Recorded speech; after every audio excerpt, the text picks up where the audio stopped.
Hey, everybody. Well, look at this great group. Thank Aaron you and for I being just here. started working together, so happy to have you here. Awesome. Cool. Okay, we're excited to bring you guys kind of put a bow on everything with the recruiting business plan today, right, Rich?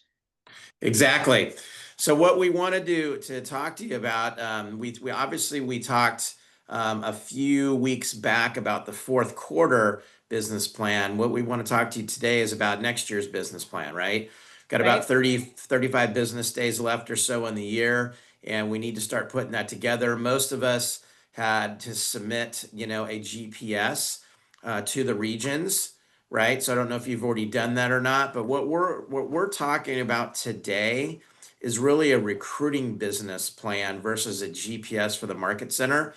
Because in our view, recruiting and growth deserves its own business plan, It right? really needs it. It does. Yeah. In order to have the focus it does, in order for you to be able to know if your plan is working, you've got to have this dialed in.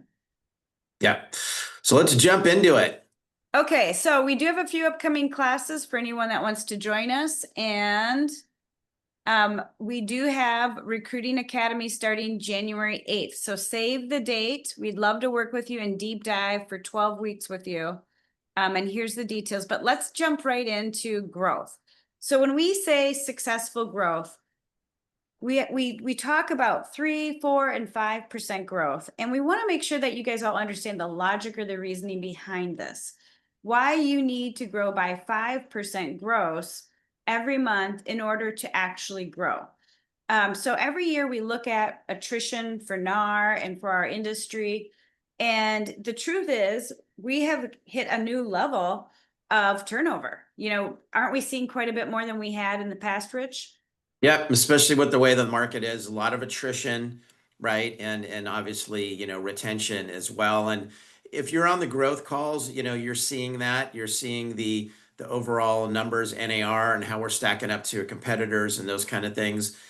We study that, and so we have to have a 5% gross or a higher gross percentage than what we're seeing on the net percentage, which is about 3% that we're losing, right? So if Right. we're losing 3 to 4%, we need to at least have five so that we're moving in positive territory. So that's kind of the national number that the company recommends and uses. Everybody has their own, attrition rate and so forth. All you have to do is look at your multi-year trend report year to date and look at how many people you brought in and how many people have left, and you can figure out what your attrition rate is and what your gross rate needs to be to make sure that next year you're in the positive, And when right? you can and when you can get this dialed in, these lead funnels that create this gross and have your leadership team buy into watching, supporting, and maintaining that with you, that gives you the extra time that you need as a team leader to actually have the real important growth, which is company dollar growth. As the number one revenue generator in the office, the team leader is the key to making that happen. So when we say, what your company dollar goal is, that's how much company dollar do you want to bring in every month? And that's a great goal to have, isn't it, Rich? Yeah. So, and one of the things that's great to track, and just make a note of this, is company dollar in and company dollar out. Because it's a business, right? And it's simple but not easy, but knowing the numbers is critically important. So, for example, even if you're grossing 6, 7, 8, 10, because you're bringing in a lot of new people, if we're losing a half capper or a capper, in a given month, and we didn't bring in any experienced agents, we're actually going negative with our company dollar, and that builds over time if we don't pay attention to that. So besides netting positive, like we were just talking about a minute ago with the 5%, you really want to look at company dollar in and out because that's how you control the profitability of the market center. Well, and truth is, you can really turn a market center around in a year by just hiring the right people and focusing your energy on those people because they make an immediate impact to your dollars. So think about when you're putting your goals down to know how much gross company dollar or net company dollar you want in every month. And then ask yourself, how many referrals do I need to go get? And how many leads and appointments do I need to create on my own? Because those are keys key numbers for you to have success.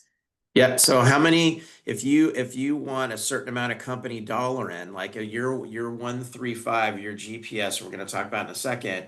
If the one thing is a profit number, right? Company dollar number, something along those lines, you know where you're at now, meaning you know how you're going to end the year, okay, with company dollar or profitability. So now when in 2026, if I want to grow that, which I'm assuming you want to do more than you did this year, you don't want to do the same or less, right? So now we can back into that. What's it going to take if Yep. I'm generating, let's say, you know, if I'm generating $500,000 a year in company dollar, and you know, I want to have X amount of profit next year. So I know that I need X amount of more company dollar. So let's say, you know, I need $700,000 in company dollar instead of 500 like I got this year to hit my goal. Now we can break that down and say, okay, what's the mix of agents that I need to recruit to get $200,000 in company dollar based on my cap, right? Sure, we're going to have agents that you help coach up and through your productivity coaching program and move up and things like that. But the number you can really predict and have metrics around is what you can recruit in terms of company dollar based on their production. So you want to really get strategic with those numbers instead of just throwing out airy fairy numbers and you know hoping it all works out because it's really you know a math problem. Yep. Okay, so switching gears to what you guys do, we want to remind you that every agent that you're in front of, be it your very own agent, an ALC member, a top agent in your office, or a recruit, all agents all have the same pain points: leads, time, money, and we have the unique opportunities for additional growth, opportunities, and wealth. But lead and money and time are really it. So when you are recruiting, make sure when you're looking at your own growth plan, you look and see what you need to get more comfortable talking about, what you know how to how to explain or where to share information on, like maybe where the communities are or where the different models are. The better you know us, the better you'll be at delivering us. So when you're looking at your plan for this next year, where do you need to grow? Where do you need to spend some time and get more familiar with the company in order for you to level up in what you're delivering? You know, to do Because to go ahead. yeah, because I was going to say, remember that it's, you know, once we have, let's say, this company dollar number, then we know how many we need to recruit in certain categories, cappers, half cappers, and so forth. Then what Jessica was just talking about, okay, how many appointments do I need with those people based on my hire ratio to be able to get so many cappers and half cappers? And then when I am meeting with these people, how do I make sure that I can close them? You know, where Right. do I need to level up my education so that I'm a great presenter? I understand the prescriptions, the value propositions, the needs analysis, and those types of things, right? Just like a real estate agent, you got to have leads and appointments, but you also have to have skills on how to take the listings because there's a certain ratio of listings taken to appointments gone on. It's the same thing with being a recruiter.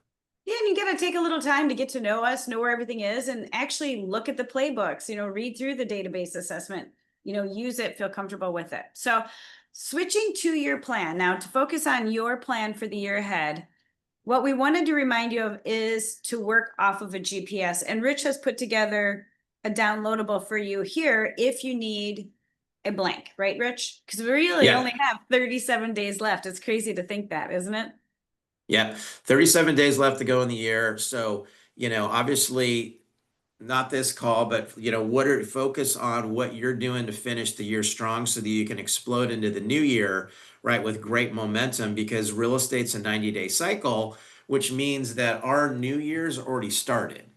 It really Right? has. We're already in January, right? So you really want to start paying attention to what kind of appointments do I want to be setting? How many do I need? What kind of, how am I going to level up on some skills like Jessica was talking about, prescriptions? What do I need to know?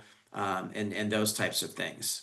And we put together a real basic example of a GPS. If you yourself are still learning how to write one or don't have one that you really believe in. Here's a real basic approach that we put together for someone that wanted to gross 10 every month. Maybe with 2 of those people being R2's experienced market share agents. So in that, we've given you the 3 priorities, 30 new agent appointments, 10 experienced agent appointments, and then a goal for referrals. And then we list some of the key priorities you might consider if you were to follow this plan. So, you know, if you yourself don't have this in place yet, this would be a good example of a simple one to follow. Okay. So the GPS, just to back up there, remember that the GPS is about one goal, right? It's about 3, I call them, you know, buckets that are gonna that goal is gonna come from, and then 5 strategies under each of those buckets, right? So that's what you want to first decide, like we were talking about earlier. Is it a company dollar number? Is it a profit number? Is it an agent count number? And then what are the 3 buckets that are going to get you to that one thing that's at the top, right? And then what are the strategies under each of those buckets, the priorities that are going to get you there under each of those 3 buckets? And you all should have this template. If not, it's in the, I think we're going to put it in the chat, and it's also in we can send it to you, but this is just a KWRI template that most of us have seen before. Okay, so moving on to your plan for the next year. At Quantum Leap, Gary said this the other day, and it really resonated with me. It's like reminding us that everything that really matters to you, your role, in your goals, anything that matters, you should measure, quantify it, and then improve. So tracking results is not supposed to be something punitive. It's supposed to be a clue to what's working. And Rich and I, as coaches, can tell you that we can look at someone's numbers and see where we could help someone dial in, right? If you have a high no-show rate, or if you're making a lot of contacts but not getting a lot of appointments set, we can help tweak those numbers. So remember, what's important to you must be tracked. So some of the suggested things that we're going to recommend that you may track are not only dials and contacts, but all the way down to your lead sources, so that you can see what is working and what is not. So tracking gives you the ability to evaluate and then also to fine tune and really get things dialed in so that you can consistently hit those big numbers like gross 10 with 2 R2s. Anything else So to add? yeah, I mean, it's like we said, it's a math problem, right? Recruiting Right. is just solving a math problem. And once you track some of your data, then you can solve the math problem, because you know if you need X amount of recruits, and you know what your appointment setting ratio is, and you know what your closing ratio is, you can back into how many appointments do you need to hit the number of recruits that you want to have for a given month or for the year. And then it becomes what Jessica was talking about. What are the sources? What are the ways? What are the strategies that you're going to use to get that number of appointments, right? What are the lead funnels? Who's going to help you, right? And all those things. So that's why it's important to know what's working for you. So Right. if you look at 2025 and you say, okay, where did most of my recruits come from? Well, let's plus that up, because that's something that's working really well for you, right? So awesome. How do we get more output out of whatever that was? And Yeah. what can we add to make up the difference or bridge the gap for the additional appointments that we need, right? So it's very strategic, but it all starts from tracking some numbers and knowing what your ratios and the math is, so it becomes predictable, and it's not this stressful thing where we're just banging our head against the wall and it's the last 2 days of the month and we're trying to get numbers in, and instead of it having it flow, because it's a system. And truth is, when you look at these lead sources, ALC, agents, recent hires, vendor referrals at large are typically number 1 for experienced agents. Events, training, having them come to something and see you guys in action, that is number 2. And it goes down from there. And those items in black or highlighted are the actual things you as a team leader need to create and do, whereas much of the bottom of the list you can leverage. So when you think of your lead sources, the other thing to think of is, you know, dial in what you're already doing well, because you're going to get further dialing something in deeper than trying to add more. And if there's more that you could be leveraging, right, with your leadership team around you, why not, right? Why not turn on another lead funnel if you're not capitalizing on it? So when you look at what you're already doing, you know, what are you capitalizing on? What is working for you? What could we fine tune that maybe isn't working for you that could be, to actually hit the goals that you need? And when you can look at what you're doing and what you need to achieve and believe in your plan, then this becomes predictable. You don't burn out when you believe in your plan, right? You can actually see it all working for you. Yeah, and then on that question right there, is which of these funnels, lead funnels, right, are you getting leads from?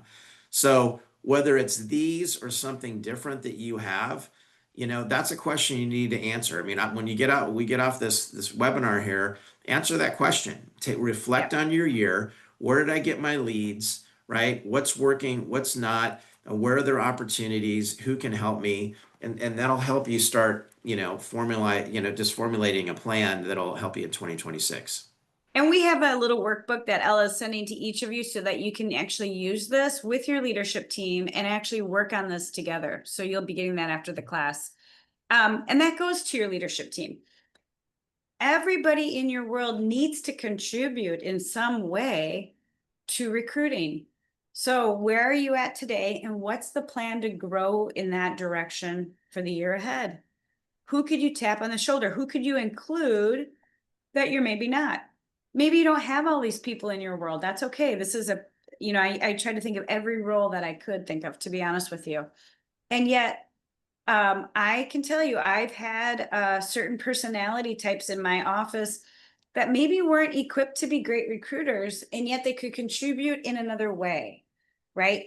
So one of my MCAs I had at one point, she was very crabby, so I really didn't want her involved, and yet she came up with doing a reverse 100 every year for golden egg or green egg, the little smoker. Never thought it'd be so popular, but it was. And she'd do the lead gen one time a year. I'm like, hey, I was happy with it. And yet everyone contributed in their way. Maybe it's that they're doing care calls and they also ask for a referral. Maybe it's at onboarding, they really talk about profit share and go all in on it, not just, breeze past it. So again, how could you level up here? When we think of recruiting and the role in general, you guys, every transmittal, you're just getting better and better and better, right? Yep. And So you're evolving. think about, like for example, in my offices, our Mhm. broker teaches classes. So like, is a Yeah. broker going to make recruiting calls? No, but he teaches classes, and we can leverage that because most of the offices aren't teaching classes live twice a week. We can invite outside agents. We're filming it, and we're using the Opus Clips, right? AI tool that we talked about a few months ago, and we're putting out reels. So I'm using him as a recruiting Great. tool, even though he's not doing it, right? So think out of the Yeah. box. Your MCTT or your regional tech person. Our person here in Southern California comes into our office and teaches like once a quarter, and we leverage that, right? Yeah. So leverage these people. Even if they're saying I'm never gonna pick up the phone, okay, well, like Jessica said with her MCA, well, can she pull the co-broke list? Can she Yeah. invite some people How? to The some of question these is events in the how office, how can right? they help you, right? It's not will they or can they? How can they? So then for those of you that you're counting on someone to make hires, this is where the tracking really is going to matter to you. When you're leveraging and giving away a lead funnel, you've got trust. You got to have a trust there. And you got to know that they're going to nail it. So you want to use trackers, especially if you're going to be leveraging yourself. So let's just say I'm a team member, and I am supposed to bring in 2 hires or 5 hires every month. Some things you want to just double check and verify is that you guys are both on the same page with the person that's helping you, with the goal. Like, do I know what my goal is? Can I tell it to you? Do I know for sure What's expected of me? Do we track it and talk about it? And, do you have a plan to help me continue to grow in my role so that I can be better and better at this? So think about what who you're expecting what from, and do they know it? And how are you leading them to that level? Otherwise, what happens, and Rich and I can tell you, we've had a lot of clients hand off things, right? Hand off the licensing list, hand off the Indeed ads, hand off whatever. And then all of a sudden their gross drops to like 1 or 2 because the person maybe didn't take it as seriously as they did, or they didn't know exactly how to do it as well as they did. So make sure as you grow your recruiting team that you're doing it in a smart, healthy way so that you don't have any stress around that. Yeah, so I would add inspect, what you Yeah, inspect expect, what you right? expect. Yes, And that's a good and one. one thing, Jessica, when she was in the role, the team leader role, I mean, she was grossing 20 a month, right? And I had the privilege of being her coach, and she had a team of people, okay, that she did a really good job of empowering and holding them, able to do their part. They And were and bringing that in was the like key. 13, 15. It wasn't me, you Yeah. guys. I still brought in 5 or whatever. However, they were bringing in the masses, and this was all off of a licensing list alone. And I was going to the things, doing the lunches, stopping by co-brokes, doing all the things that you need to do to gather leads and referrals.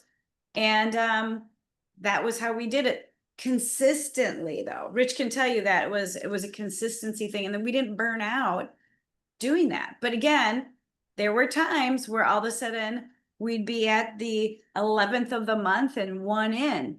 Well, when you need to hit 20 plus, that's a crisis, right? So know that the better you are at leading your team to keep that dialed in, the better you will do. It's really that simple. So we are going to give you a little booklet with all these slides and the topics we talked about, but here's really what we want you to think about.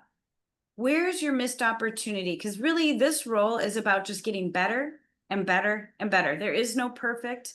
It's about getting better. What are those top 3 lead sources, and how could you dial them in one step further? Or if you've got them so dialed in, what aren't you capitalizing on? What could you add? Where is your missed opportunity? Maybe that's in who could be helping. And what do they need in order to be able to help you? Possibly training, job shadowing. What would that be? So again, we're going to give you a booklet where you can work on this and share this with your team and use it more like a workshop. And yet those would be the big questions we'd ask you. Let's open it up for some Yeah, questions. we got a little time. Good deal. Yeah, we What's got the some real question? powerful people here on the line. I Yeah, mean, Lee. Hey, yeah. Lee. Hey Lee, what input do you have? What thoughts do you have around GPSs? I mean, some of you have been, teach this class, as well. So I mean, what are your thoughts as we're going into 2026, and what where your opportunities are, what needs to be, different, what needs to be added? Anybody? I will speak up since I just had my first call with Jessica last night. We are not utilizing social media at all for recruiting purposes. So that is my goal within the week of getting that all up and running as just kind of a passive way to show a little bit more about our office. Like your recruiting TV show, Erin. And here's what I'll tell you. It's just one thing a week. Just do one thing a week. That's it. Just Doesn't one. have to be more. Doesn't have to be this big old job. Doesn't have to become another thing. Just do one thing well a week and let people see you in action. Yeah. Okay. Cool. And implementing the GPS monthly with our office, with our full leadership team will be important for us. Because you'll never be 100% dialed in. You're always dialing in, you guys, and yet you're always bringing your team with you. So the more you bring that out and talk about it, the better. Laura Yeah, and that's Diamond brings it out every day. She has it on the front of her book. Like, she's just like, here's the plan. I'm like, gosh, she keeps it so simple. They don't lose track of the plan because they don't talk about anything but the plan. you know? It's such a good point because remember your business planner GPS is a working document. It's not, Yeah. I did it in November and then that's it for the whole year. No, you Right? want to be tweaking things and adding things and so forth. Or you'll say like, well, that's a horrible distraction. Like, let's not do that and get this thing dialed in. So that's the other thing is when you're putting lead funnels in, do one at a time and dial one in before you just try to keep adding. I see offices sometimes just kind of making a mess of it all and not really getting anywhere with anything. So look at where you're at and get one thing dialed in. And we would give a realtor the same advice when we get one thing dialed in and then move to the next. Yeah, and then also remember you want to be specific with the strategies. You don't want to just be like real generic. Specific like where there's a metric or a number where I'm going to do this specifically how many, right? And who's responsible for it. So when you can get real granular on your GPS instead of just a great idea, but have it be something that's measurable and who's going to be responsible, put somebody's name next to it. That's when it becomes a real fun working document. We looked at our GPS as something to update every month, and our 411 came from it. So if we were all a leadership team and I was the team leader and we were going to grow to our twos this month, I could tell you exactly how I was going to do that on my 411. As where maybe the MCA is tackling agents that left KW and sending them a welcome back mofer or something, maybe that would be on their GPS. So we really used it like that was how we wrote our 411s. Cool. Well, you're going to get the whole booklet, and yet Rich and I are really passionate about helping you guys really get into recruiting at a high level with using the models and using our value props. And so we did set a date. We are going to launch January 8th for 12 weeks. If any one of you have interest, we are pre-selling now. And it will be a limited group just because we need to keep it somewhat limited. So if you do have interest and want to save a seat, we again don't start till January 8th, but we figured it was not smart to start before the holidays. And this is something that we curated together, putting a lot of thought into what we see people needing to level up on and get confidence around in order to really nail it with R2s. So we'd love to have you all.